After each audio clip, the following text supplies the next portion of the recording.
Bon ben bonjour tout le monde, j'espère que ça va bien. Dans la vidéo d'aujourd'hui, je vais vous faire là, la section S07B, donc la deuxième partie là, de la section S07. Euh, donc allons-y avec ça. Euh, ouais. La dernière fois dans la section, dans la première partie de la section S07, on avait vu en fait que on pouvait là, obtenir beaucoup d'informations juste en observant les étoiles, hein, juste en observant là, la lumière qui nous parvient des étoiles, en analysant ça là, avec des télescopes puis avec des instruments comme des spectrographes par exemple, on arrive à déterminer plusieurs caractéristiques, entre autres la température des étoiles, puis même on avait fait un exemple un petit peu là, vers la fin de la section où on arrivait même à déterminer c'est quoi le rayon d'une étoile, hein, uniquement en regardant un petit point blanc comme ça dans le ciel. Là. On arrive à faire plusieurs calculs, plusieurs raisonnements qui peuvent nous amener même jusqu'à connaître la taille de l'étoile. Fait que c'est un petit peu ça qu'on va continuer à faire dans la deuxième partie, là, S07B, c'est qu'on va voir encore une fois d'autres informations, d'autres genres d'informations qu'on est capable d'aller chercher en étudiant la lumière qui nous provient des étoiles et plus particulièrement les longueurs d'onde. On avait vu que ça peut nous servir à trouver la température, mais ça peut nous servir à trouver d'autres choses aussi. Euh, donc, dans le livre, on vous expliquait plusieurs notions là, qui concernent les longueurs d'onde et les atomes. Okay? Je veux passer ça rapidement. Je ne vais pas vous refaire un cours de chimie. Là. Je sais que vous l'avez déjà vu en chimie. Je vais juste aller là, vraiment à l'essentiel. Dans le fond, ce que ça dit, c'est que chaque élément du tableau périodique, chaque atome, finalement, là, est construit d'une manière différente. Hein, vous le savez, vous avez fait des cours de chimie. Là, vous savez que chaque atome contient dans son noyau un certain nombre de protons puis un certain nombre de neutrons. Et il y a aussi un certain nombre d'électrons qui sont en orbite, là, en tout cas, qui sont situés, disons, autour, plus en périphérie, là, des noyaux. Et ce qui arrive, c'est que vraiment chaque atome dans le tableau périodique est construit de manière différente. Chaque atome est unique, là, fait que c'est pas les mêmes distances qu'il y a entre les électrons, entre les différents électrons et le noyau. Et tout ça, ça correspond à des certains niveaux d'énergie qu'on appelle parfois le n égale à 1, n égale à 2, n égale à 3. Le n égale à 1, c'est ce qu'on appelle le niveau d'énergie fondamentale, comme vous avez probablement déjà vu en chimie. Et ce qui arrive, c'est que les électrons qui sont situés sur ces niveaux d'énergie-là peuvent parfois absorber de l'énergie, ça les fait passer à des niveaux supérieurs, et parfois ils peuvent perdre de l'énergie, donc redescendre vers des niveaux inférieurs et parfois même jusqu'au niveau fondamental. Mais ce qui est bien intéressant et bien important, c'est que ces niveaux d'énergie-là, on dit que ce sont des niveaux d'énergie qui sont quantifiés. Donc ça ne peut pas prendre n'importe quelle valeur, ça peut seulement prendre certaines valeurs bien précises.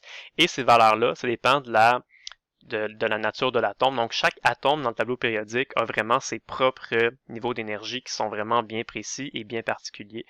Donc, ce qui arrive, c'est que si vous avez un atome, par exemple l'atome d'hydrogène, dans l'exemple ici, il y a certains niveaux d'énergie qui sont vraiment bien précis. Là, le niveau d'énergie, le niveau n égale à 1 a une certaine quantité d'énergie. Le niveau n égale à 2 a une certaine quantité d'énergie. N égale à 3, n égale à 4, n égale à 5, et ainsi de suite. Donc, ce qui arrive, c'est que si vous avez un atome d'hydrogène dans la nature, cet atome-là, il peut se faire, on appelle ça, il peut se faire exciter. Hein, il peut recevoir de l'énergie en provenance de l'extérieur. Ça peut permettre à certains électrons de se faire exciter, donc d'aller dans des niveaux d'énergie supérieurs. Et éventuellement, ces électrons-là vont se désexciter, ils vont revenir vers le niveau, vers des niveaux inférieurs, puis peut-être même vers le niveau fondamental. Donc, ils vont émettre des photons qui ont une certaine énergie et une certaine longueur d'onde. Et les photons qui peuvent être émis peuvent juste avoir des énergies qui sont des combinaisons là, qui sont des différences entre les niveaux. Donc on peut avoir par exemple un électron qui est au niveau n égale à 5, qui revient vers le niveau n égale à 4, il va émettre une énergie qui est égale à la différence d'énergie entre le niveau n égale à 5 et n égale à 4. Il peut faire n'importe quelle combinaison, il peut passer de 5 à 4, il peut passer de 4 à 3, mais il pourrait passer de 5 à 3 directement, ou de 5 à 2, mais en tout cas, il y a plusieurs possibilités, mais c'est quand même juste un nombre de possibilités qui est restreint. Et c'est vraiment donc chaque atome peut juste émettre un certain nombre de photons bien précis qui ont une certaine quantité d'énergie bien précise.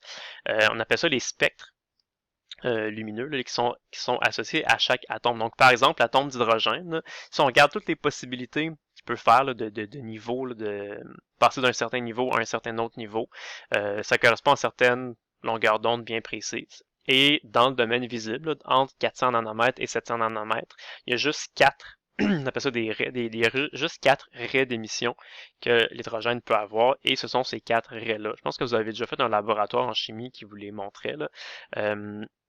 Fait qu'il y en a juste 4. Ça, c'est pour l'atome d'hydrogène. Mais c'est vrai pour n'importe quel atome. Donc, l'atome d'hydrogène, si vous faites ça dans un laboratoire, là, vous mettez de l'hydrogène gazeux dans un petit tube, là, vous le faites passer vous faites traverser ça par un courant électrique, donc ça va servir là, à exciter les atomes qui sont là, puis quand les électrons, puis quand les électrons reviennent à leur niveau fondamental, ils émettent là, certaines raies, puis il y a les 4 raies qu'on peut voir. La quatrième raie, on a de la misère à la voir, là, souvent c'est très près de l'ultraviolet, mais on peut en voir un certain nombre. Okay? Et chaque atome a sa propre configuration. Donc, chaque atome peut émettre certaines raies qui lui sont propres, là, qui lui sont caractéristiques. Donc, ça, c'est l'exemple du mercure. Donc, si on faisait la même expérience en mettant du gaz, là, du mercure gazeux, plutôt que de l'hydrogène gazeux, ben, comme le mercure n'a pas la même composition là, que l'hydrogène, mais ça correspond à des niveaux d'énergie différents. Ça fait donc des raies différentes. Okay? Fait que tout ça pour dire que chaque atome dans le tableau périodique a vraiment des raies qui sont caractéristiques à lui. C'est vraiment, ça nous permet même de l'identifier. Hein, si on regarde, là, par exemple, une étoile, puis on regarde la lumière qui provient de cette étoile-là, l'étoile ne va pas émettre là, vraiment toutes les longueurs d'onde. Elle va en émettre un grand nombre, mais elle va émettre un certain nombre bien particulier de longueurs d'onde qui va dépendre de sa composition chimique. Donc, juste en observant correctement le spectre d'une étoile, on peut savoir c'est quoi les éléments chimiques qui la composent. Est-ce que l'étoile contient du carbone? Est-ce qu'elle contient de l'hydrogène? Est-ce qu'elle contient de l'hélium? On peut trouver tous les éléments chimiques qu'elle va contenir. Donc déjà ça, c'est super intéressant. Donc ça nous permet encore une fois d'aller trouver une information qui est utile par rapport aux étoiles, hein, être capable de trouver la composition chimique d'un objet, même si l'objet est très très loin de nous et qu'on pourra probablement jamais aller y toucher ou jamais aller proche de lui, ben c'est pas grave. C'est déjà un super gros avantage d'être capable de déterminer c'est quoi la composition chimique des objets dans l'univers. Et une autre chose, une autre information qu'on peut aller chercher en se servant là, encore une fois des longueurs d'onde comme ça, c'est qu'on est capable d'utiliser une technique qui s'appelle l'effet Doppler, que je vais vous expliquer là maintenant, et ça nous permet de déterminer à quelle vitesse l'étoile va se déplacer par rapport à nous. Donc par exemple, est-ce que l'étoile est en train de s'approcher de nous ou est-ce qu'elle est en train de s'éloigner de nous? C'est toutes des choses qu'on peut déterminer là, en se servant de l'effet Doppler, que je vais vous expliquer maintenant. Donc, avant de regarder les équations, on va juste là regarder de manière un peu plus qualitative c'est quoi le phénomène de l'effet Doppler, puis comment ça fonctionne. Donc, j'ai trouvé une petite animation sur Internet. Fait qu'imaginez que vous avez une source lumineuse. Hein, ça peut être, nous, c'est sûr qu'on va faire une étoile, là, comme on est dans un cours d'astrophysique, mais ça peut être n'importe quoi. Ça peut être une petite ampoule, ça peut être une petite diode électroluminescente. C'est pas vraiment important, c'est une source lumineuse. Okay? Puis, la façon qu'on a de représenter ça en 2 dimensions, c'est que quand on dit que, mettons, une étoile va émettre de la lumière, on peut représenter ça comme ça. On peut dessiner des cercles concentriques qui vont grossir de plus en plus. Et ce qui arrive, c'est que on va supposer que ces cercles-là, ça pourrait représenter de la lumière. Okay? Normalement, quand on trace de la lumière, ce sont c'est des ondes. Donc, normalement, on aurait tendance à tracer des sinus. Mais ici, ce qu'on va faire, c'est qu'on va tracer seulement des cercles concentriques. Et on va imaginer qu'on a un sinus qui monte, qui descend, qui monte, qui descend, qui monte, qui descend. Et à chaque fois que le sinus atteint son maximum, on va tracer un cercle comme ça. Donc, minimum, un autre maximum, un minimum, un autre maximum. Donc, peut-être je pourrais juste le représenter ici. Donc, si on avait, disons, notre étoile qui était comme ça, puis là, on peut dire on peut imaginer qu'elle va émettre de la lumière comme ça, donc on pourrait dessiner une onde sinusoïdale. Nous, on va pas dessiner l'onde comme ça parce que ça ferait trop d'informations. Si on se mettrait à dessiner des ondes partout comme ça dans toutes les directions, ben rapidement sur notre schéma, on verrait plus grand-chose, il y aurait trop d'informations. Donc, ce qu'on va faire à la place, c'est qu'on va pas dessiner toutes les ondes sinusoïdales comme ça. On va juste tracer des cercles à l'endroit où notre onde a atteint son maximum, ce qu'on appelle des fronts d'onde. Okay? Donc, disons, ça, la façon de représenter ça, c'est qu'on dirait, ah, là, il y a un premier cercle. Fait qu'on va c'est comme si on traçait plein d'ondes comme ça, puis on reliait tous les endroits là, où un maximum a été atteint. Donc, ça ferait un premier cercle comme ça. Et ensuite, on relie tous les endroits où les deuxièmes maximums ont été atteints, tous les endroits où les troisièmes maximums ont été atteints, tous les endroits où les quatrièmes maximums ont été atteints, et ainsi de suite. Fait qu'on va voir des espèces de cercles comme ça. Et dans la vraie vie, les ondes là, se déplacent à la vitesse de la lumière, avec la vitesse c. Donc, ça va faire des cercles qui vont grossir, là, qui vont augmenter, dont le rayon va augmenter à une vitesse qui serait égale à la vitesse de la lumière. Okay. Donc, c'est ça qu'on va voir dans les animations que je vais vous montrer. Donc, vous allez voir des cercles comme ça qui vont grossir. Ils vont être émis là, par rapport ben, c'est la source qui va émettre les cercles. Donc, le centre des cercles va toujours être la source qu'il y a là. Et ce qui est important de comprendre aussi, c'est que sur des schémas comme ça, quand on va tracer juste des cercles comme ça, si on regarde c'est quoi la distance qu'il y a entre deux cercles consécutifs, cette distance-là, ça correspond à quoi? Ça correspond à la distance qu'il y a entre deux maximums sur notre onde sinusoïdale. Donc, ça correspond directement à la longueur d'onde. C'est ça qu'on fait, hein. Généralement, quand on trace une onde sinusoïdale, ben, la longueur d'onde, c'est défini comme étant la distance qu'il y a entre deux maximums successifs ou la distance qu'il y a entre deux minimums successifs. Ça revient au même. Mais dans notre animation qu'on va regarder maintenant, la longueur d'onde, ça correspond vraiment à la distance qu'il y a entre deux cercles consécutifs. Donc ça, ce serait la longueur d'onde, ça serait la longueur d'onde, ça, ce serait la longueur d'onde, et ainsi de suite. Okay, donc c'est un petit peu ça qui est important de comprendre pour bien comprendre l'animation. Donc si on avait un objet qui était immobile, donc ça c'est la vitesse de la source, donc si l'objet est immobile, qu'est-ce que ça ferait? Ben, il ferait juste émettre de la lumière dans toutes les directions. Donc ça ferait des cercles qui grandissent comme ça, des cercles concentriques là, qui vont se propager comme ça à la vitesse de la lumière dans toutes les directions. Okay. Et la longueur d'onde, comme on a dit, c'est la distance là qu'il y a entre deux cercles successifs. Et vous voyez que peu importe où on va se trouver par rapport à l'étoile, qu'on se trouve en haut, en bas, à gauche, à droite, la distance qu'il y a entre deux cercles successifs, c'est quelque chose qui est constant. C'est partout pareil. Okay. Donc pour l'instant, la source est immobile. Quand la source est immobile, il n'y a pas d'effet Doppler. Pour qu'il y ait un effet Doppler, ça se produit quand on a une source qui est en mouvement. Donc, imaginons maintenant qu'on va faire bouger notre source, qu'on peut changer sa vitesse. Donc, je la fais aller à une vitesse de, je sais pas, là, 30 par seconde.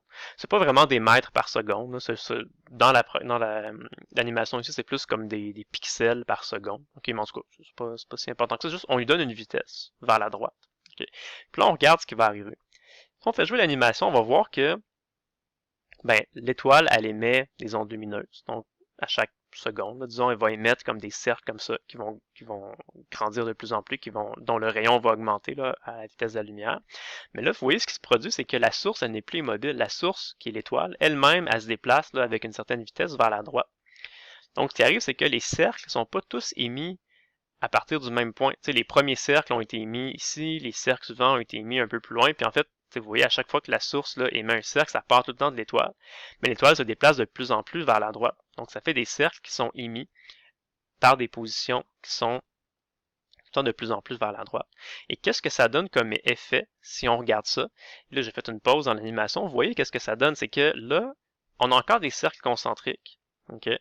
Mais ce que vous remarquez, c'est que l'espacement qu'il y a entre les cercles, là, c'est différent. Ça va dépendre de où vous vous trouvez par rapport à la source lumineuse. Okay? Par exemple, si vous êtes un observateur qui est ici, à droite de la source, donc ça revient à dire que la source est en train de s'approcher de vous. On remarque que quand la source est en train de s'approcher de vous, vous voyez une longueur d'onde, qui serait la distance là, entre chacun des cercles ici, une longueur d'onde qui est plus petite que si, par exemple, vous étiez un observateur qui est placé ici à gauche du schéma, puis que la source lumineuse est en train de s'éloigner de vous.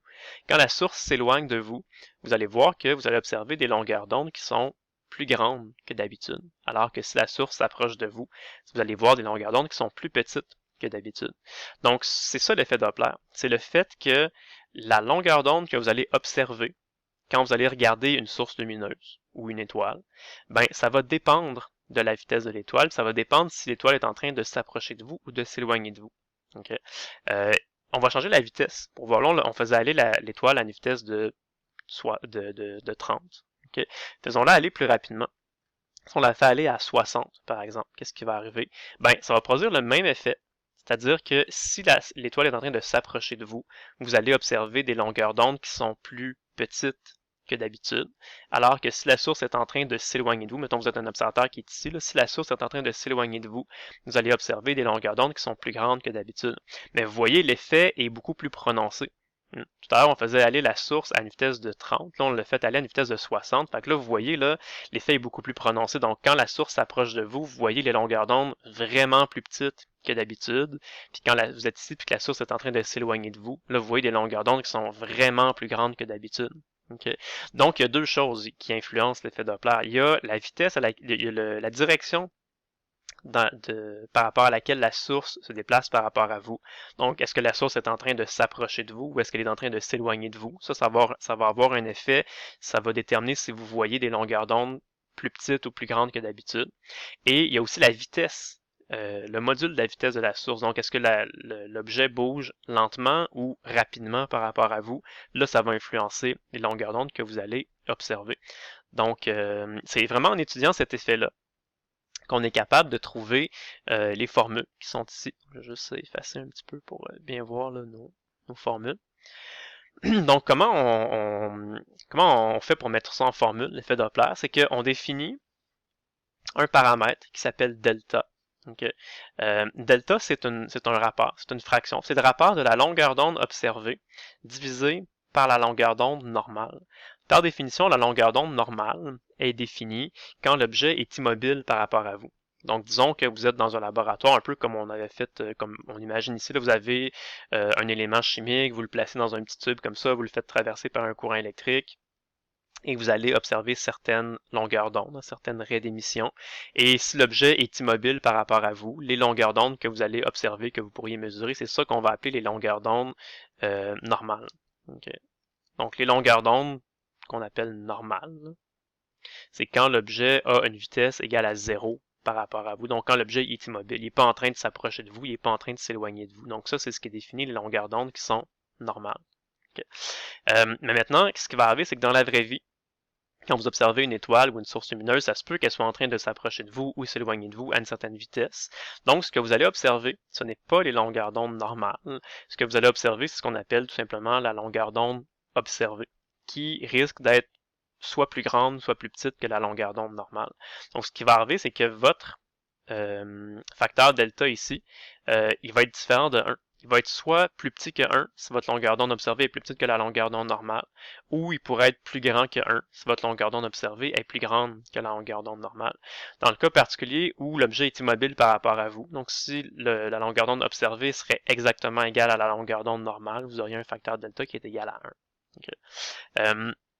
Puis en analysant les espèces de graphique comme ça, la petite simulation qui est ici, on peut déduire là, que l'effet Doppler, là, la formule, là, le lien qu'il y a entre la vitesse de l'objet et l'effet Doppler, là, le facteur delta ici, c'est tout simplement égal à 1 plus V sur C. Donc V, c'est la vitesse à laquelle l'objet se déplace par rapport à vous, et C, c'est égal à la vitesse de la lumière. Okay, donc c'est le rapport là, de la vitesse divisé par la vitesse de la lumière. Donc ça, c'est une autre façon de représenter le schéma. Okay. Donc ça, c'est un peu ce qu'on a dit. Donc qualitativement, là, si on voit l'effet, donc si la source s'approche de vous, vous allez observer une longueur d'onde observée qui est plus petite que la longueur d'onde normale. Et si la source s'éloigne de vous, vous allez avoir une longueur d'onde observée qui est plus grande que la longueur d'onde normale. Et pour que ça fonctionne dans l'équation, ce qui arrive, c'est qu'on aurait pu faire deux équations différentes. Une équation à utiliser seulement quand la source s'approche de vous et une deuxième équation à utiliser seulement quand la source s'approche de vous. Mais ce qu'on a fait, c'est que on peut écrire ça dans une seule et même équation. La seule chose qui va changer, c'est le signe de la vitesse ici. Fait qu'il ne faut pas l'oublier. Pour que ça fonctionne, avec l'équation qu'on a là, il faut utiliser la convention de signe suivante. Donc, il faut que quand vous avez un objet qui s'éloigne de vous, dans la formule, vous allez mettre une vitesse qui est positive. Et au contraire, quand vous allez avoir un objet qui est en train de s'approcher de vous, vous allez devoir mettre une vitesse négative là, dans l'équation que vous avez là. Puis ça va fonctionner. Okay. Si jamais vous l'oubliez, mais pensez au schéma. Puis souvent les gens avec le schéma en tête, là, ils se rappellent que quand un objet s'approche de nous, par exemple, la longueur d'onde observée est plus petite que la longueur d'onde normale. Fait que pour que ça donne quelque chose, pour que ça donne une fraction plus petite que 1, bien évidemment, il faut que le signe ici soit négatif pour que ça donne une fraction qui est plus petite que 1. Okay, si on met un chiffre positif là-dedans, bien sûr que ça va donner un nombre plus grand que 1, donc ça va correspondre à un facteur delta plus grand que 1, donc à une longueur d'onde observée qui est plus grande que la longueur d'onde normale. Okay. C'est ça. Fait qu'on peut utiliser cette formule-là. Il faut juste faire attention au signe de la vitesse. Fait que quand l'objet s'éloigne de vous, vitesse positive. Quand l'objet s'approche de vous, vitesse négative. Tout simplement. Okay. En passant, je suis en train de vous parler de l'effet Doppler lumineux. Hein? Je dis là, quand on observe par exemple des longueurs d'onde ou des sources lumineuses comme des étoiles, on peut voir un certain effet Doppler. Mais en fait, l'effet Doppler, c'est pas seulement limité à l'effet Doppler lumineux. En fait, l'effet Doppler, ça fonctionne pour n'importe quelle source qui va émettre des ondes. C'est pas obligé d'être des ondes sonores, c'est pas obligé des ondes lumineuses. Ça peut même être des ondes sonores. Okay. En fait, généralement, ce qui arrive, c'est que quand vous faites le cours de physique NYC, la première chose que vous allez apprendre dans le chapitre 1, c'est, dans le chapitre 1, vous allez voir l'effet Doppler sonore. souvent c'est de ça qu'on parle en premier parce que l'effet Doppler sonore, c'est quelque chose qui est un peu plus de la vie courante. C'est quelque chose qui est un petit peu plus facilement observable et mesurable. Okay? Ce qui arrive, c'est que quand on parle de l'effet Doppler sonore, ce qui va arriver, c'est que vous avez une source qui ne sera pas une source lumineuse, qui va être une source sonore dans ce cas-ci. Par exemple, une voiture souvent on prend l'exemple d'une voiture de police ou une ambulance ou un camion de pompiers, par exemple, qui roule là, sur la route, sur une autoroute. Ce qui va arriver, vous avez sûrement déjà entendu, c'est que si vous êtes immobile, puis vous avez là, une voiture qui passe devant vous, ben ça va changer la fréquence que vous allez entendre. Quand la voiture va être en train de s'approcher de vous, vous allez entendre une fréquence qui est plus aiguë. Puis quand la voiture va vous dépasser, va se mettre maintenant à s'éloigner de vous, vous allez entendre un son qui est plus grave. Je trouve une petite animation ici sur Internet, je peux vous la faire jouer, fait qu'écoutez bien le son. Là. Donc c'est un son assez caractéristique. Là. Donc la fréquence va changer. Au début, quand la voiture s'approche de vous, c'est une fréquence qui est plus aiguë. On entend un son qui est plus aigu. Et quand la voiture s'éloigne de vous, c'est une fréquence qui est plus basse. Ça correspond à un son qui est plus grave. Okay. Donc ça, c'est de l'effet Doppler sonore. Donc c'est probablement que vous avez déjà entendu quelque chose de similaire là, dans votre vie. Mais l'effet Doppler lumineux, c'est exactement le même principe. Okay. La différence, c'est que comme c'est un phénomène qui est lumineux, c'est pas relié à quelque chose de plus aigu et de plus grave. Qu'est-ce qui va arriver, c'est que si ça change les longueurs d'onde observées, ben, les longueurs d'onde, rappelez-vous, c'est relié directement aux couleurs. Donc, si la longueur d'onde d'une source change, ça veut dire que la couleur avec laquelle on va l'observer va changer également. Donc, quand on parle d'effet Doppler lumineux, on va pas dire là que ça va être plus aigu ou plus grave. Ce qu'on va utiliser plutôt comme terminologie, c'est qu'on va appeler ça soit du décalage vers le bleu ou du décalage vers le rouge. Okay? Quand on a du décalage vers le bleu, ça veut dire que les longueurs d'onde vont devenir plus petites. Et quand on a du décalage vers le rouge, ça veut dire que les longueurs d'onde vont devenir plus grande, plus longue. Okay? Pourquoi on dit le décalage vers le bleu, le décalage vers le rouge? Mais c'est parce que le bleu et le rouge, là, ce sont comme les deux extrémités du spectre visible. Hein. Le 400 nanomètres, c'est plus vers le bleu. Donc, les petites longueurs d'onde, c'est plus vers le bleu. Et les grandes longueurs d'onde, plus vers le rouge, c'est plus vers le 700 nanomètres. Donc, des plus grandes longueurs d'onde. Donc, quand on dit décalage vers le bleu ou décalage vers le rouge, ça veut juste dire que la longueur d'onde a été soit plus petite que d'habitude ou plus grande que d'habitude. C'est la façon qu'on a pour le décrire. Okay. Je ne sais pas si vous le saviez déjà que l'effet Doppler lumineux, ça existe. Peut-être que vous ne le saviez pas nécessairement. Pourquoi? Parce que c'est très très difficile d'observer l'effet Doppler lumineux, dans le sens que ça ne s'observe pas comme ça dans la vie de tous les jours, alors que l'effet Doppler sonore, lui, il peut s'observer dans la vie de tous les jours. Il suffit juste que vous soyez sur la route pendant qu'il y a une ambulance qui passe sur la route à côté de vous, puis vous allez remarquer que quand elle s'approche de vous, c'est plus aigu, quand elle s'éloigne de vous, c'est plus grave. Okay. Mais l'effet Doppler lumineux, vous n'avez jamais observé ça dans votre vie de tous les jours. Vous n'avez jamais vu, là, disons, un objet que quand il s'approche de vous, vous le voyez un petit peu plus bleu, puis quand il s'éloigne de vous, vous le voyez un petit peu plus rouge. Ça ne s'observe pas dans la vie de tous les jours. Pourquoi? Parce que l'effet Doppler, c'est vraiment, là, ça dépend de la vitesse à laquelle la source se déplace par rapport aux vitesses auxquelles les ondes se déplacent. Donc, si on regarde par exemple l'effet Doppler sonore, ben, la vitesse du son dans l'air, c'est à peu près de l'ordre de 340 mètres par seconde. Okay. Alors que la vitesse de la lumière, ben, ça c'est égal à 3 fois 10 à la 8 mètres par seconde. Okay. Donc, pour percevoir de l'effet Doppler, il suffit d'avoir une source qui se déplace à une vitesse qui est une assez bonne fraction de la vitesse des ondes qui sont émises. Par exemple, si vous avez, je sais pas, là, une voiture qui se déplace à 10, 20, 30 mètres par seconde, ben 30 mètres par seconde, c'est à peu près 10% de la vitesse du son. Donc là, vous allez avoir un effet Doppler qui va être facilement observable. Okay? Mais si vous avez une voiture qui se déplace à 20, 30, 40 mètres par seconde, ben ça, c'est tellement négligeable par rapport à la vitesse de la lumière que ça va faire un mini effet Doppler lumineux, mais vous n'allez pas vraiment pouvoir l'observer. Okay. Pour être capable d'observer un effet Doppler lumineux puis vraiment voir des couleurs qui vont commencer à changer, là, ça prendrait des objets qui se déplacent à 10, 20, 30% de la vitesse de la lumière. Puis ça, ben, dans la vie de tous les jours, on voit jamais ça, des objets qui se déplacent à 20% de la vitesse de la lumière. Okay. Mais on en voit par contre des objets qui peuvent se déplacer très très rapidement. Quand on regarde par exemple là, les galaxies lointaines là, qui s'éloignent de nous à des vitesses vraiment très très très très grandes, à même des fois là, 50, 60, 70% de la vitesse de la lumière, et même des objets qui s'éloignent de nous plus vite que la vitesse de la lumière. On en parlera un peu plus tard là, dans les un peu plus loin dans la session. Okay? Mais c'est ça, à part les étoiles qu'on peut observer avec des télescopes, il n'y a pas vraiment d'objets dans la vie de tous les jours qui s'approchent ou qui s'éloignent de nous à des vitesses là, comparables à la vitesse de la lumière. C'est pour ça qu'on ne remarque pas vraiment dans notre vie de tous les jours l'effet Doppler lumineux, mais il est là, il existe, puis on est capable de l'observer puis de le calculer. Okay? La chose, par exemple, à laquelle il faut faire attention, c'est que oui, on a vu la formule de base de l'effet Doppler, qu'on appelle l'effet Doppler classique, qui est 1 plus V sur C. Okay?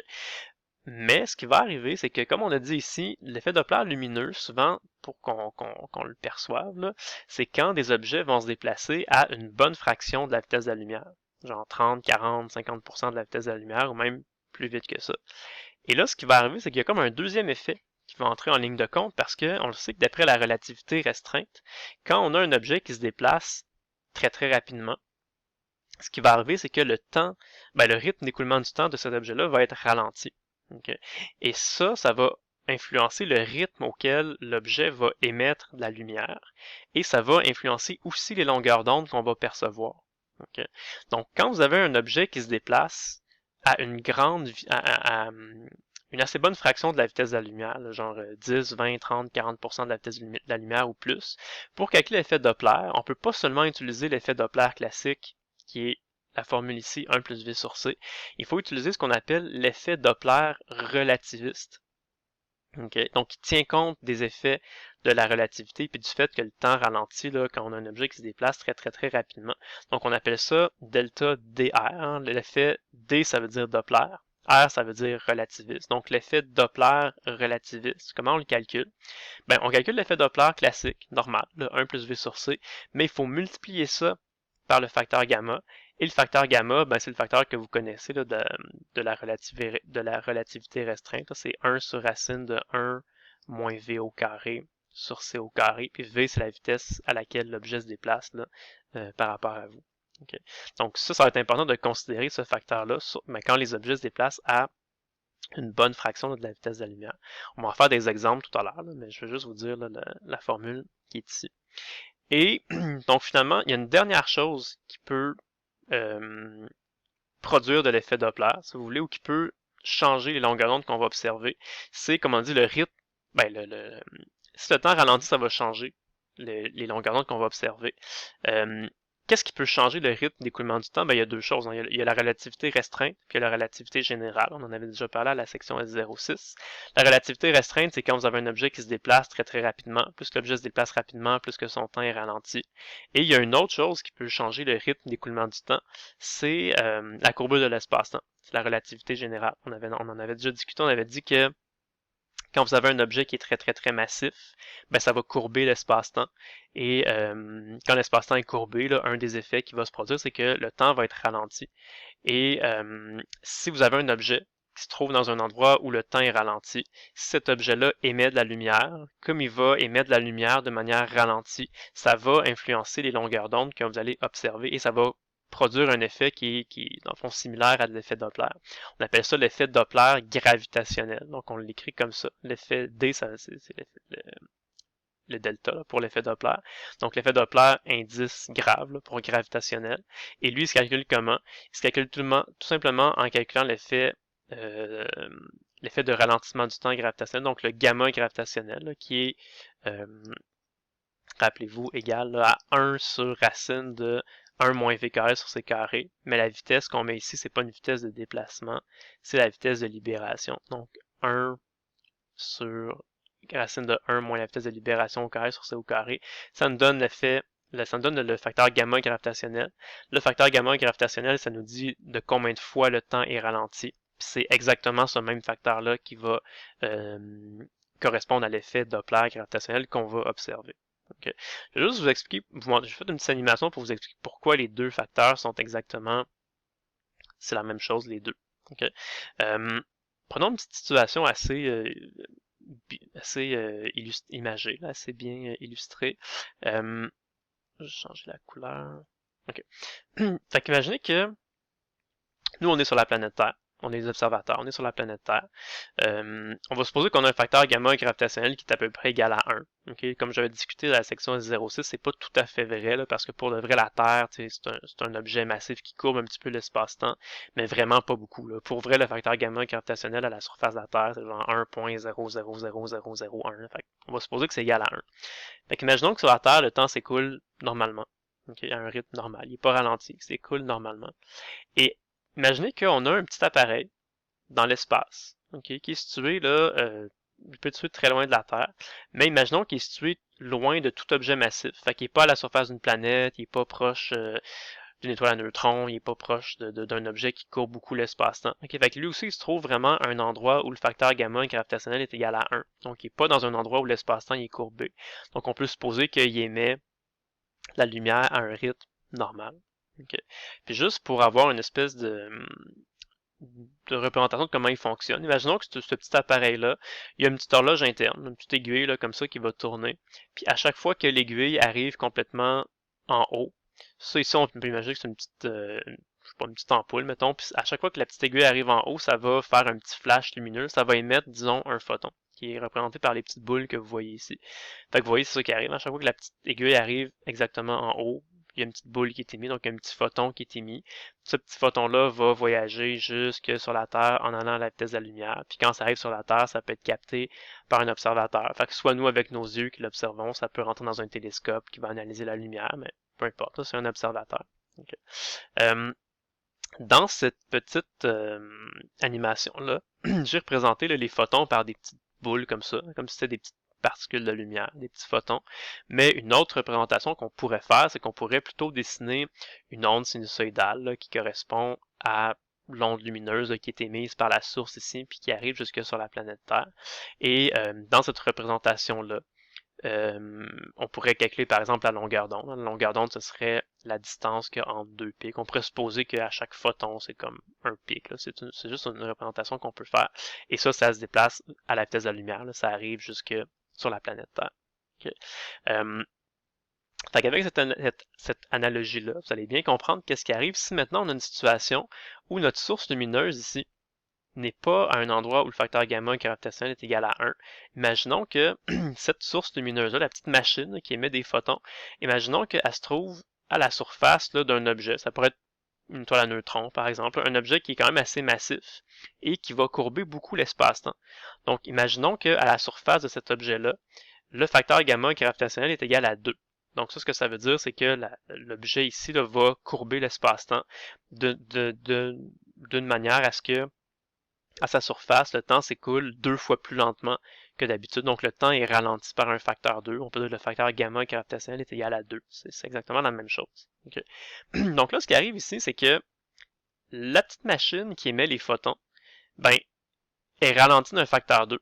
Donc elle va fonctionner 2 fois plus lentement. Fait que vous voyez l'aiguille ici, là, elle tourne 2 fois plus lentement que dans cette situation-là. Vous voyez là, quand l'aiguille ici fait 2 tours complets, elle a juste eu le temps de faire un tour complet. Donc la machine fonctionne 2 fois plus lentement. Donc si la machine fonctionne 2 fois plus lentement, bien évidemment, ça veut dire qu'elle va émettre des photons à un rythme 2 fois plus lent. Rappelez-vous, là, elle émet un photon à chaque fois que la petite aiguille arrive en haut. Donc si ça tourne 2 fois plus lentement l'aiguille, ben, les photons vont être émis à un rythme 2 fois plus lent. Okay. C'est ce qu'on voit ici. Ici, à chaque fois qu'il y a 2 petites boules qui sont émises, ben ici, il y en a juste une. Okay. Fait que le rythme auquel les photons vont être émis est 2 fois plus lent. Okay. Mais une fois que les photons sont émis, c'est sûr qu'ils vont voyager quand même à la vitesse de la lumière, parce que rappelez-vous, le premier postulat, en fait, le postulat de la relativité restreinte, c'est que peu importe ce qui se passe dans l'univers, un observateur va toujours observer que la lumière voyage par rapport à lui à la vitesse de la lumière. Donc l'observateur qui est ici, il va voir ces photons-là arriver vers lui à la vitesse de la lumière, 3 fois 10 à 8 mètres par seconde. Et cet observateur-là va lui aussi voir la lumière qui arrive vers lui à la vitesse de la lumière, 3 fois 10 à 8 mètres par seconde. Fait que c'est pas parce que le temps ici est ralenti d'un facteur 2 que les photons vont voyager 2 fois plus lentement. En fait, le ralentissement du facteur 2 va juste comme influencer le rythme de la machine. Les photons vont être émis comme 2 fois plus lentement, mais une fois que le photon est émis, il va quand même à la vitesse de la lumière jusqu'à l'observateur. Okay. Donc ça que ça va donner comme résultat, si on compare les deux situations, Et on remarque que dans le fond, ce que ça va donner comme résultat, c'est que, regardons la longueur d'onde. La longueur d'onde, on le dit que ça correspond à la distance qu'il y a entre deux maximums successifs. Et on remarque évidemment que du fait que les photons sont... Si la machine fonctionne 2 fois plus lentement, ça va émettre des photons deux fois plus lentement aussi. Et ça va faire en sorte que la longueur d'onde observée va être exactement 2 fois plus grande que la longueur d'onde normale. Il va y avoir exactement 2 fois plus d'espace entre deux photons successifs que dans la situation normale. Okay. Donc, vous voyez que, puis l'effet Doppler, qu'on appelle l'effet Doppler gravitationnel, là, okay, c'est égal à la longueur d'onde observée divisée par la longueur d'onde normale. Donc, ici, la longueur d'onde observée est exactement 2 fois plus grande que la longueur d'onde normale. Donc, longueur d'onde observée sur longueur d'onde normale, ça va juste donner un rapport égal à 2. Et vous voyez que ça donne la même chose que c'est ça l'effet Doppler gravitationnel, et cet effet Doppler gravitationnel-là, c'est directement égal là, au facteur gamma gravitationnel. Donc c'est toute la même chose. Fait que si vous avez une source lumineuse qui se trouve dans un endroit où il y a un facteur gamma gravitationnel égal à 2, ça veut dire que son temps va être ralenti par un facteur 2. Si son temps est ralenti par un facteur 2, ça veut dire que les longueurs d'onde que vous avez observées vont être 2 fois plus grandes, et ça va donc causer un effet Doppler qui va être égal à 2 lui aussi. Fait que c'est toute la même chose. Okay? C'est pour ça que dans la formule, on dit que si on veut calculer le facteur, l'effet Doppler, là, qui est dû au ralentissement du temps gravitationnel, c'est tout simplement la même chose que de calculer le facteur gamma gravitationnel qui nous donne de combien de fois le temps est ralenti. C'est toute la même chose. Okay. Voilà, donc c'est pas mal ça ce qui nous restait à faire pour la section S07. Donc dans la deuxième partie, c'était essentiellement l'étude de l'effet Doppler. Okay. Donc je sais que je vous ai comme dit beaucoup de... je vous ai comme montré, il y a comme 3 situations différentes. Moi j'ai vraiment divisé ça, là, ce que j'appelle l'effet Doppler classique, l'effet Doppler relativiste, puis l'effet Doppler avec la relativité générale. Okay.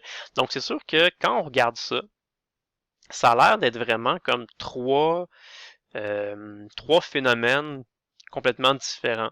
Okay? Mais d'une certaine façon, c'est tout le temps la même chose. T'sais, pour vrai, là, je vais vous donner un petit peu plus d'explications.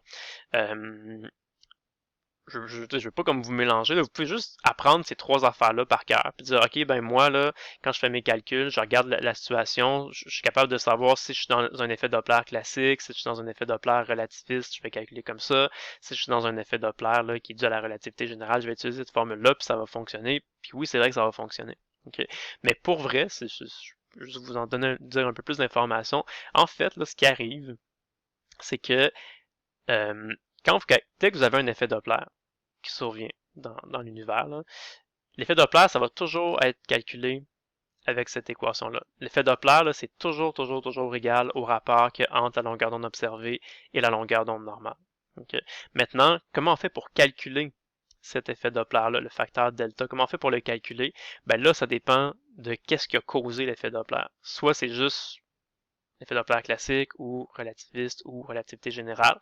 Mais pour vrai, l'effet Doppler qu'on pourrait appeler l'effet Doppler total, ce serait la multiplication de tout ça. Ce serait dans le fond le ralentissement du temps qui peut être causé par la relativité restreinte. Donc si l'objet se déplace très rapidement, et le temps pourrait être ralenti en raison de ça. Fait qu'il faudrait considérer ce ralentissement du temps-là, multiplié par le ralentissement du temps gravitationnel, parce que ça se pourrait aussi que l'objet se trouve dans un endroit où l'espace-temps est courbé puis qui a fait en sorte que son temps a été ralenti, et multiplié par l'effet Doppler classique, là, qui est causé par le fait que la source a une certaine vitesse qui peut soit s'approcher, soit s'éloigner de vous. Fait que pour de vrai, si on voulait être vraiment exact, là, il faudrait toujours calculer ces 3 choses-là et multiplier les 3 ensemble pour avoir l'effet Doppler total. Okay. Mais on est un peu paresseux. Puis ce qu'on fait, c'est qu'il y a des situations qui sont assez typiques, là, qui vont ressortir souvent, et on fait des approximations. Par exemple, si vous êtes dans une situation où vous avez de l'effet Doppler classique, donc par exemple, là, vous avez une source lumineuse qui est en train de s'approcher de vous ou de s'éloigner de vous à une vitesse qui n'est pas vraiment grande par rapport à la vitesse de la lumière. Mettons, vous avez une voiture avec une source lumineuse dedans qui s'approche ou qui s'éloigne de vous à une couple de kilomètres une couple de kilomètres heure, une couple de mètres par seconde. Dans ce cas-là, c'est sûr là, que l'objet il va pas super vite.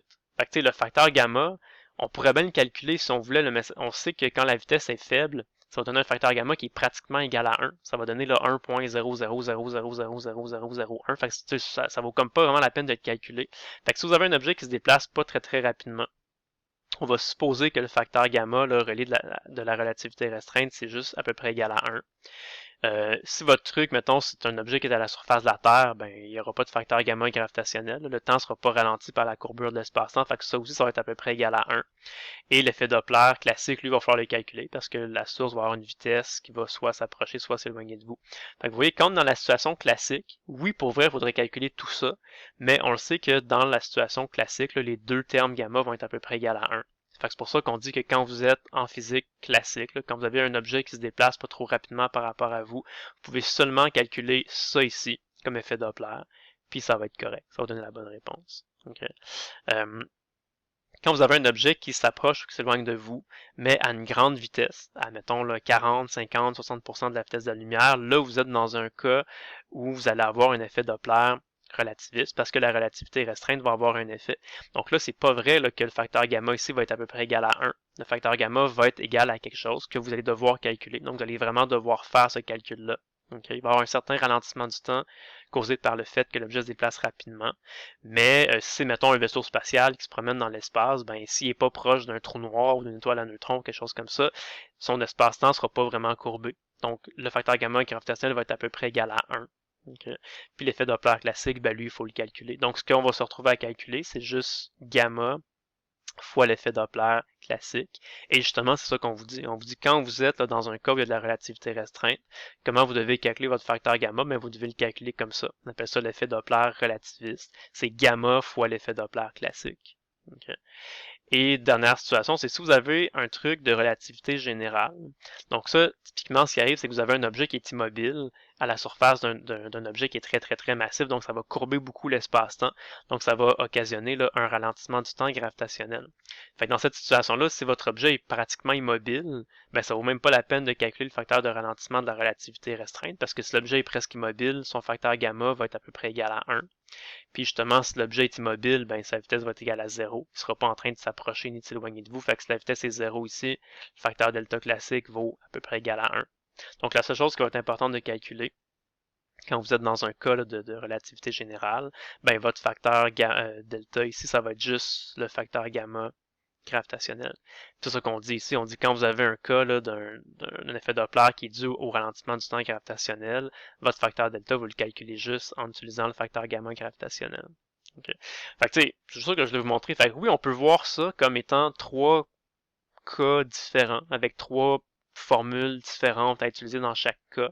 Mais pour vrai, là, tout est relié ensemble. La formule vraiment comme générale là, qui fonctionne dans tous les cas, ce serait cette formule-là ici. C'est vraiment la multiplication des trois effets, mais généralement, là, c'est facile de se mettre dans des situations où on a un ou plusieurs de ces facteurs-là qui sont à peu près égaux à 1. On fait une approximation, puis on calcule juste les facteurs qui ne seront pas égaux à 1.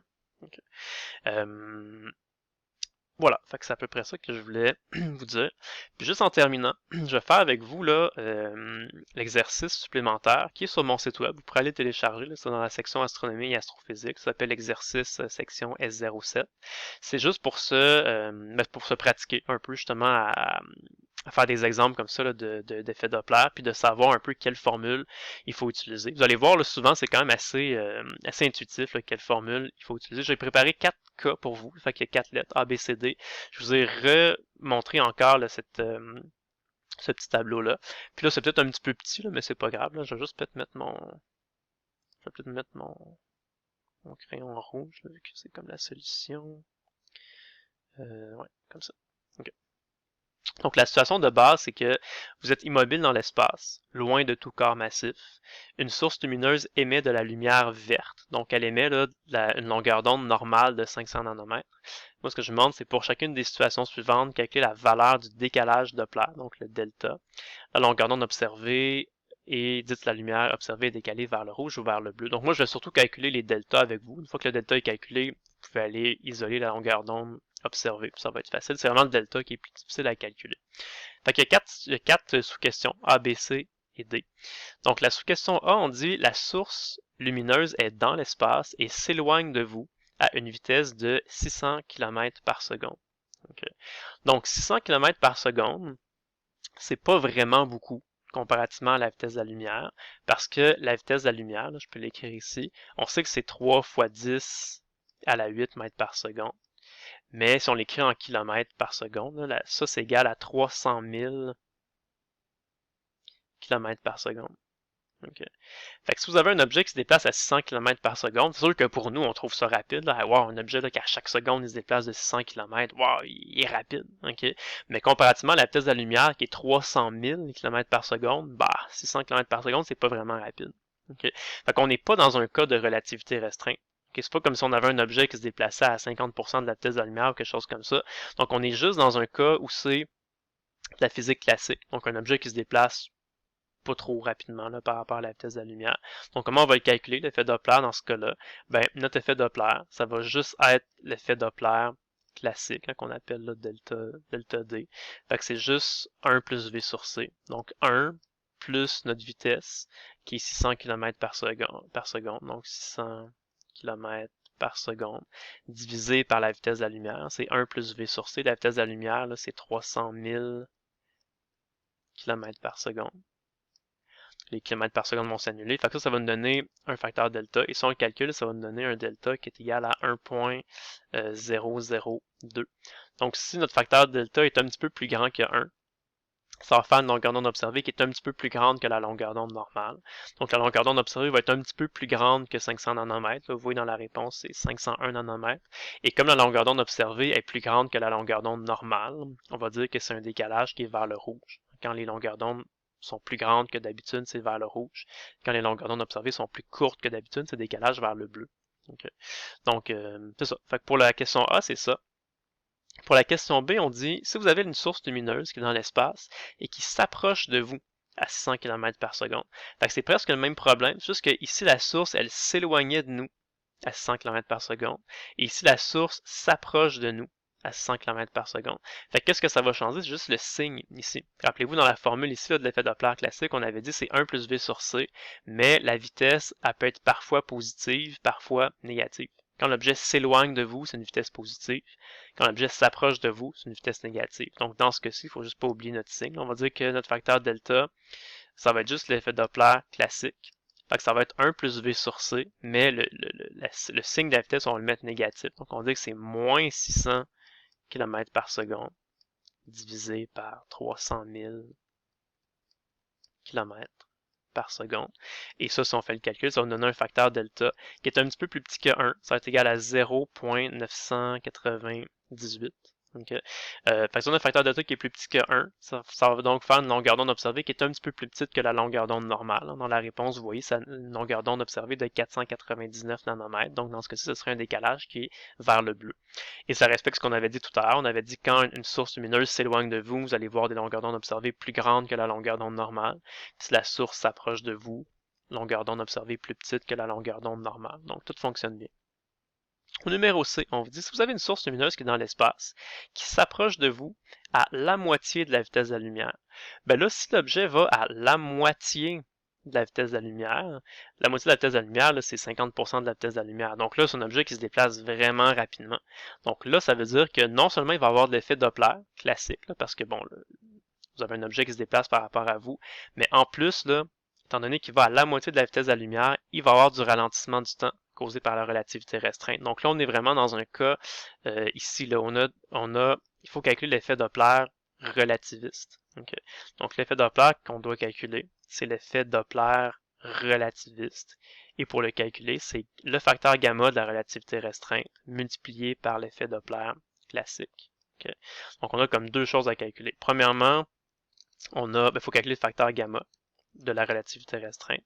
Le facteur gamma de la relativité restreinte, c'est 1 sur racine de 1 moins v au carré sur c au carré. Là, on dit que c'est la moitié de la vitesse de la lumière, donc je vais appeler ça là, 0.5c au carré sur c au carré. Ça ici, 1 sur racine de 1 moins v carré sur c carré, ça c'est le facteur gamma de la relativité restreinte. Et là, il faut multiplier ça par l'effet Doppler classique, là, qui est 1 plus v sur c, donc 1 plus V sur C, mais là, la source s'approche de nous. Puis quand on a une source qui s'approche de nous, il faut mettre une vitesse négative. Donc, je vais mettre ici ma vitesse négative, là, moins la moitié de la vitesse de la lumière, donc moins 0.5C sur C. Et si on calcule tout ça, donc le facteur gamma fois ça ici en mettant le signe négatif là, tout ça, là, si on calcule, ça va donner un facteur delta qui est égal à 0.577. Donc c'est un facteur delta qui est plus petit que 1. Ça veut donc dire que notre longueur d'onde observée va être plus petite que notre longueur d'onde normale. Quand on fait le calcul, vous voyez, ça donne 289 nanomètres, donc c'est plus petit que 500 nanomètres qui était la longueur d'onde normale. On va donc dire décalage vers le bleu. Okay. Puis dernière situation, on a une source lumineuse qui est immobile, mais elle est située à la surface d'une étoile à neutrons, dont la vitesse de libération est égale à 2,6 fois 10 à la 8 mètres par seconde. Donc si on a un objet qui est immobile, fait que si l'objet est immobile, on n'aura pas besoin de calculer ça. Ça va juste être égal à 1. S'il est immobile, c'est sûr qu'il n'y aura pas de ralentissement du temps relié à la relativité restreinte, mais par contre, là, il se trouve à la surface d'une étoile à neutrons qui a une vitesse de libération extrêmement grande, de 2,6 fois 10 à la 8 mètres par seconde. Donc ici, l'espace-temps va être beaucoup courbé. Et si l'espace-temps est courbé, ça veut dire que le temps va être ralenti, le temps va s'écouler plus lentement là, en raison de la relativité générale, et c'est ça qu'on va devoir calculer. Donc l'effet Doppler qu'on a à calculer dans cette situation-là, c'est l'effet Doppler là, gravitationnel. Puis l'effet Doppler gravitationnel, c'est tout simplement égal au facteur gamma gravitationnel qu'on a vu à la section 3.6. Donc ça se calcule en calculant, encore une fois, là, 1 sur racine de 1 moins v au carré sur c au carré. Mais la vitesse qu'on met ici, c'est pas une vitesse de déplacement, c'est la vitesse de libération, okay, qui est 2,6 fois 10 à la 8 mètres par seconde. Fait que ça, c'est au carré, divisé par la vitesse de la lumière au carré, là, qui est 3 fois 10 à la 8 mètres par seconde qu'on met au carré. Fait que tout ça, là, 1 sur racine de 1 moins v carré sur c carré, si on le calcule, ça va donner un facteur delta qui est égal à 2. Donc la longueur d'onde observée va être 2 fois plus grande que la longueur d'onde normale. Donc la longueur d'onde normale c'était 500, la longueur d'onde observée, vous voyez, ça va être 1000 nanomètres. Puis comme la longueur d'onde observée est plus grande que la longueur d'onde normale, on va dire que c'est un décalage qui est vers le rouge. Okay.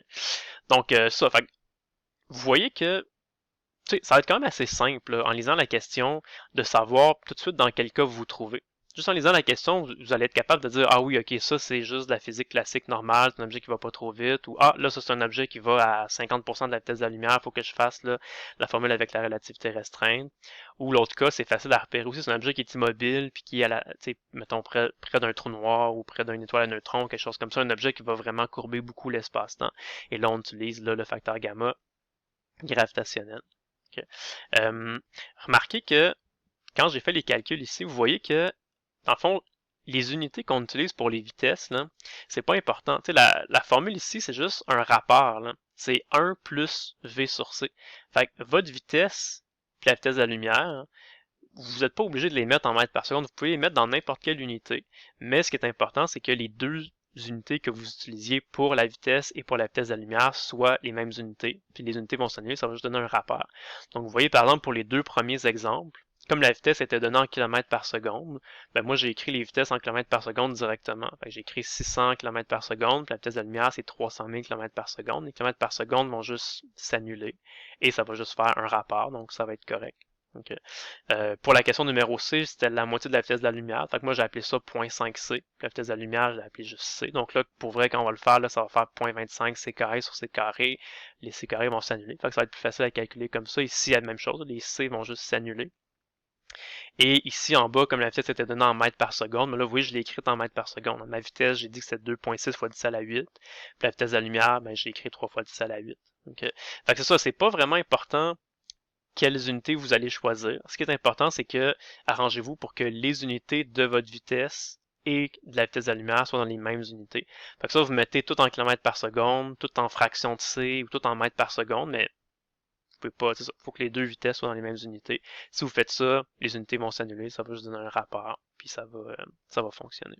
Okay. Fait qu'on a vu beaucoup, là, ben on a fait des exemples numériques là, avec la formule, mais juste avant de terminer, là, juste vous rappeler là, à quoi ça sert d'utiliser l'effet Doppler.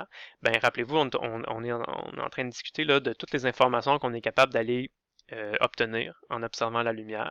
Donc, en analysant la lumière qui provient d'une source lumineuse, on est capable donc de savoir si cette source lumineuse-là est en train de s'approcher ou de s'éloigner de nous, et aussi à quelle vitesse elle est en train de le faire. Okay. Donc la source lumineuse, ça peut être n'importe quoi, ça peut être une étoile, ça peut être une galaxie. Okay. On utilise ça entre autres là, pour parler mais pour comprendre de comment l'univers est en train d'évoluer. On va en parler plus tard dans la session, on se rend compte comme ça que l'univers est en expansion. Donc toutes les galaxies sont en train de s'éloigner de nous, et c'est comme ça, en analysant tout ça, qu'on est capable de retracer un peu l'histoire de l'univers. On va parler de la théorie du Big Bang un peu plus tard dans la session. On utilise l'effet Doppler pour vous comprendre un peu qu'est-ce qui s'est passé. Okay. Et une autre application, c'est quand on regarde, par exemple, des étoiles. Les étoiles émettent de la lumière, donc elles sont faciles à observer. Okay? Mais ce qui arrive, c'est que les étoiles, elles peuvent avoir des planètes. Ça peut être des systèmes d'étoiles et planètes, un peu comme nous, là, une étoile avec des planètes en orbite autour. Et ce qui va arriver à ce moment-là, c'est que l'étoile et les planètes là, vont tourner autour d'un point qui s'appelle le centre de masse. On en reparlera un peu plus tard dans la session, ça aussi. Et nous, si on est sur la Terre et qu'on observe une étoile comme ça, ben, comme l'étoile est en train de décrire un cercle comme ça à une certaine vitesse, ben, si on observe l'étoile, ben, ça va arriver qu'à un certain moment, l'étoile est en train de s'approcher de nous. Donc, ça va faire des longueurs d'onde décalées vers le bleu. Et à d'autres moments, l'étoile est en train de s'éloigner de nous avec des longueurs d'onde qui sont décalées vers le rouge. Et tout ça, ça se détecte par effet Doppler. Puis, en analysant tout ça, on est capable de calculer à quelle vitesse l'étoile se déplace. Et connaissant ça, on est capable de faire des calculs, puis on est capable d'aller trouver c'est quoi la masse de l'étoile ou la masse de la planète, puis à quelle distance de l'étoile se trouve la planète. Fait qu'on est capable de découvrir comme ça la présence de planètes en orbite autour de d'autres étoiles. On appelle ça des planètes extrasolaires ou des exoplanètes.